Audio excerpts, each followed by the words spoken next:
Sebenarnya bukan berapa usia kita, tapi apa isi usia kita. Isinya apa? Dan sebagaimana Rasulullah SAW menjelaskan di hadis yang sahih, di hari kiamat tidak akan tergeser kaki seorang sambil ditanya oleh Allah 4 pertanyaan. Berarti kita akan menghadapi 7 pertanyaan. 3 di kuburan, menghadap munkar nakir, man rabbuka, ma dinuka, man nabiyuka. Yang tersisa 4 nanti di hari kiamat, sebelum dimulai hisab, sebelum tergeser kaki kita ke surga maupun ke neraka,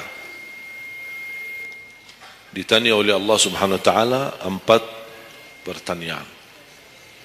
Yang pertama, lan tazula qadama 'abdin yaumal qiyamah hatta yus'ala an 4.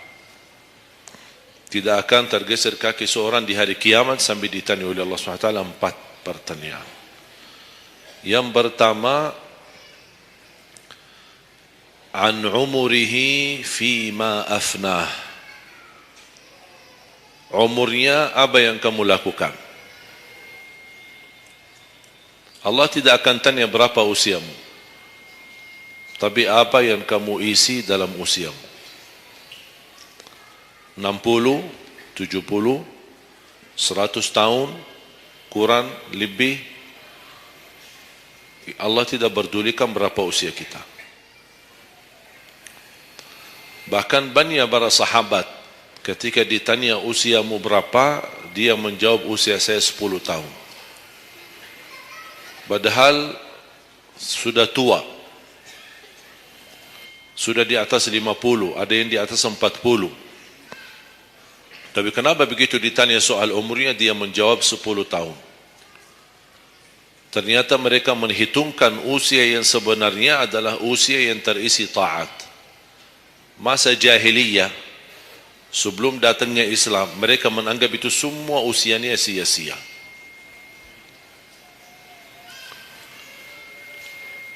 Berarti kalau ada orang muslim tidak salat sama sekali sampai usia 50 tahun, semua usianya sia-sia.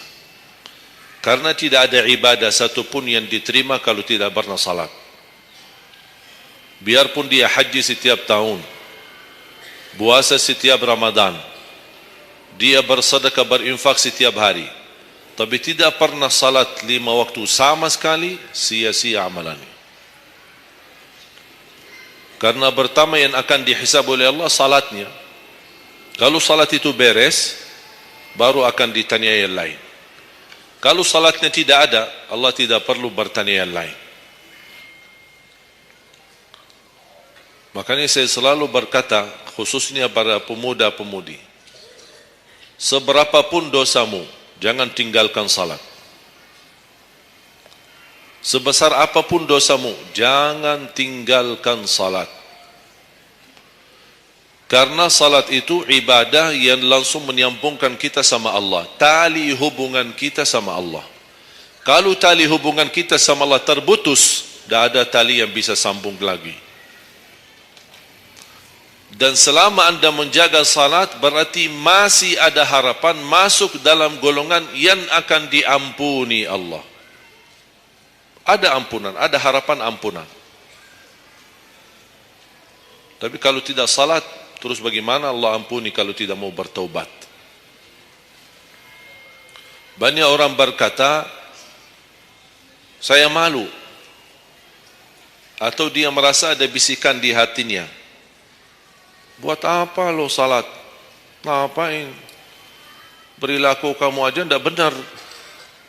Sama orang tua aja tidak benar. Dosamu tidak pernah henti-henti.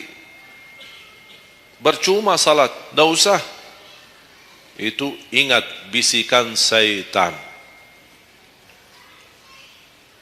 Karena syaitan ingin semuanya sekali-kali rusak. Kalau berbakti baik belum sempurna, masih banyak dosa maksiat, banyak kerusakan yang lain, tapi masih terjaga salatnya, ada harapan diampuni dosanya. Jangan sampai syaitan berhasil menggoda kita sekalian tidak salat. Oh, sudah hancur. Sudah rusak yang lain, ditambah lagi parah, tinggalkan salat. Atau ada orang taubat, selama dia tidak salat, lancar, beres, aman, tidak ada apa-apa. Begitu dia taubat, dia merasa sedih, menyesal, dia mulai menjaga salatnya. Hilang motornya, kehilangan kerjaannya, diuji sama Allah SWT dalam rumah tangganya. Setan datang, coba, kamu aja dulu biasa-biasa aja, tidak pernah ada ujian. Begitu anda mulai salat, ada ujian. Ngapain? Udah berhenti aja salat, nanti kembali beres. Berhenti salat. Pas begitu dia keluar masih kehilangan motor. Ya Allah, gimana? Saya selama ini tidak pernah salat, tidak pernah hilang motor. Begitu saya mulai salat, malah hilang motor saya. Datangnya setan di situ. Coba kalau kamu tidak salat, tidak bakal hilang motornya. Akhirnya dia merasa nyesal, dia berhenti. Berarti niatnya bukan taubat. Niatnya salat, ya Allah mohon aku salat tapi Allah jaga motor aku ya. Itu niatnya. Bukan salat karena Allah, tapi salatnya karena terjaga motornya. Itu beda niat. Berarti ketika kita berlaku ibadah, melakukan sesuatu ibadah, tapi ada ujian yang masuk, jangan anda salahkan ibadahnya, tapi salahkan niatmu. Ada apa dalam niatmu? Pasti ada salah niat.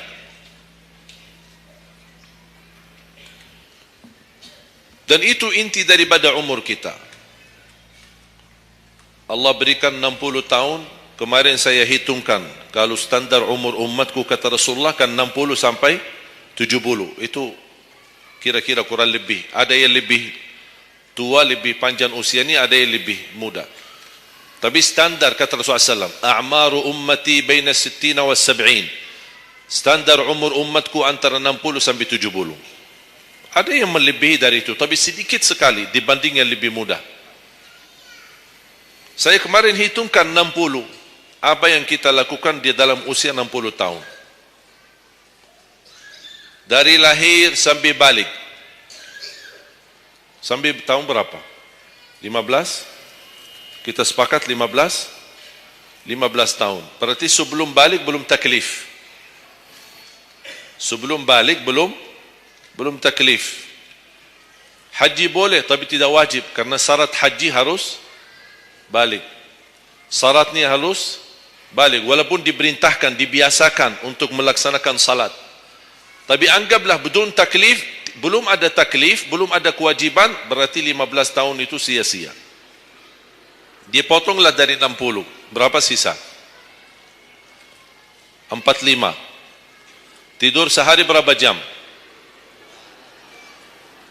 Hah? 8? Boleh kita sepakati angka 8?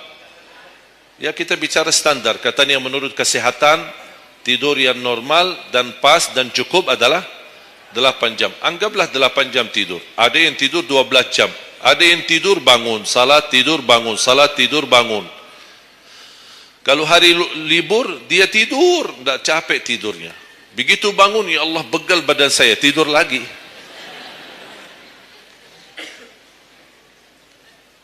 Saya hitungkan 8 jam.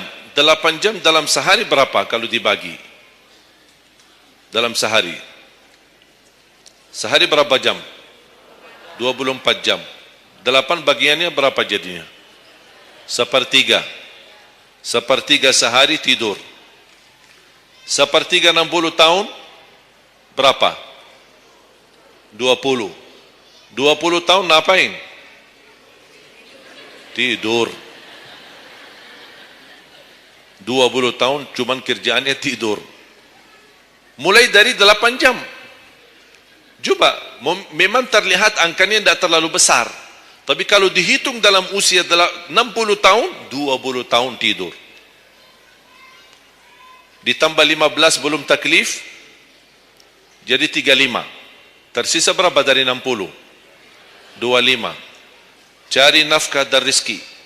Kerjaan. Standar kerja, jam kerja berapa jam? 8. Berarti 60 tahun berapa jam? Berapa tahun kita kerja? 20 tahun. 20 tahun cari menjadi kaya. Tapi 20 tahun masih stres. Tak jadi kaya-kaya. Masih bermasalah. Ditambah habis 20 tahun pensiun, tambah hutang. Belum lagi hutang sana sini. Sekarang semua serba hutang. Dan yang aku heran, kenapa orang Indonesia suka berhutang? Ada masalah sedikit hutang. Sekarang HP cicilan, bagus-bagus. Begitu saya kemarin diajak sama teman foto, saya lihat HP ini, Masya Allah HP yang terbaru ini. Maaf Pak, cicilan. Jadi jangan ditipu, jangan tertipu ketika anda melihat handphone baru sama orang, langsung anda baik sangka, barangkali cicilan. Tak ada yang sanggup cash. Cash itu 12 juta sampai ada 15 juta. Bawa mobil yang mewah, cicilan. Begitu pindah rumah, cicilan. Jalan-jalan besok juga nikah, cicilan. Semua serba cicilan. Dan terpengaruhi dengan promo sana ini, ada ini non persen, non ini apa, sini beli satu dapat satu, dan semua serba hutang. Tanpa kita sadar, tidak sadar, memang mudah kita awal-awalnya berhutang, tapi begitu sudah jatuh tagihannya pusing. Memang hutang ini bikin aku stres. Ada orang minta sama saya amalan, ada enggak amalannya supaya saya bisa mengatasi masalah hutang ini? Saya bilang mudah amalannya, jangan berhutang lagi. Sudah selesai. Hutang itu di dalam Islam dibolehkan kalau sudah benar-benar keadaannya darurat. Sudah tidak ada solusi, tidak ada jalan, tidak ada yang bisa bantu, tidak ada yang bisa menolong. Akhirnya terpaksa, dan hati-hati dari riba. Jangan terpaksa nanti beralasan, ya Allah saya terpaksa menggunakan pinjaman bank tapi riba. Pinjam 100 juta kembalikan 120 juta. Dosa besar. Masih lebih ringan dosa zina sama ibu daripada terima uang riba. Nauzubillah min zalik.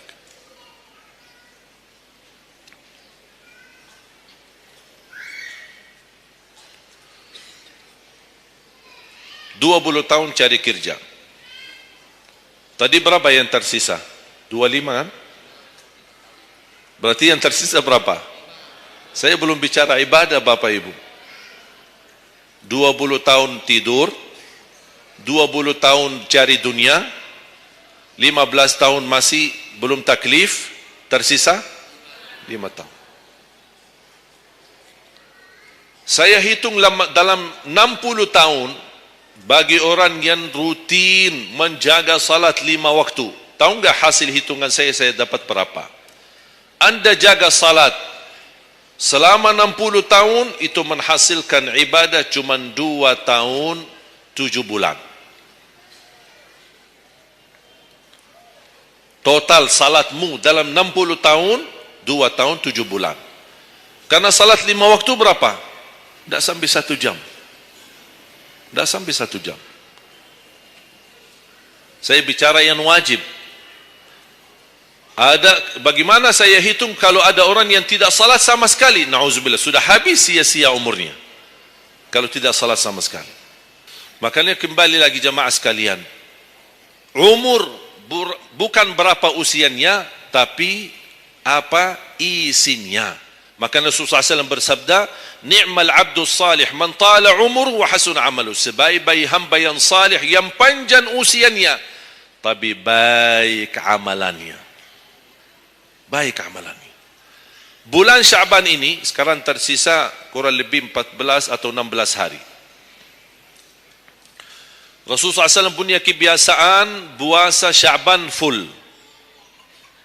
Sampai kata Siti Aisyah, tidak pernah aku melihat Rasulullah puasa 1 bulan penuh selain bulan Ramadan sebagaimana di bulan Syaban. Penuhnya Rasulullah SAW. Bukan nisfu. Setiap datangnya Syaban ditanya nisfunya, mana nisfu Syaban? nisfu. Full Sya'ban, puasa aja. Di awal boleh, di tengahan boleh, di akhir boleh. Yang tidak boleh, yang tidak pernah puasa Sya'ban, pas begitu berakhir, mau mendekati Ramadan, seminggu terakhir atau 10 hari terakhir, itu ada sebagian ulama berkata makruh. Kalau sudah 2 hari terakhir bulan Sya'ban, Anda tidak pernah ada puasa sebelumnya, itu dianggap oleh ulama haram. Apalagi kalau sudah jatuhnya di hari keraguan, hari ragu-ragu, kemungkinan ini bisa hari terakhir, kemungkinan bisa masuk Ramadan, isbat Ramadan. Termasuk ibu-ibu dan jamaah sekalian yang masih punya hutang, segera lunasi hutangnya. Jangan begitu sudah mendekat puasa, Anda punya hutang 7 hari, tersisa bulan Ramadan 5 hari. Syekh, apa? Aku punya hutang 7 hari, sedangkan yang tersisa bulan Ramadan itu tinggal 5 hari lagi mau masuk Ramadan. Aduh, 1 tahun tidak pernah tanya. Begitu sudah mepet baru cari jawabannya. Itu karena hukuman nanti. Tetap diganti puasa yang dari tahun yang lalu. Tetap bayar hutangnya dan kena denda setiap hari kena fidyah. Jadi seandainya Anda masih punya hutang dan masuk Ramadan, Anda belum lunasi, tetap hutang itu terbawa nanti. Pas habis Ramadan, Anda punya kewajiban bayar hutang. Tapi karena Anda tunda, mundurkan sampai masuk Ramadan, Anda punya kena denda. Ditambah lagi, bukan hanya bayar dengan puasa ganti puasa, tapi ada lagi namanya fidyah. 1 hari 1 orang miskin, diberikan kecukupan makanan. Makanya kembali lagi, yang punya hutang segera lunasi hutangnya.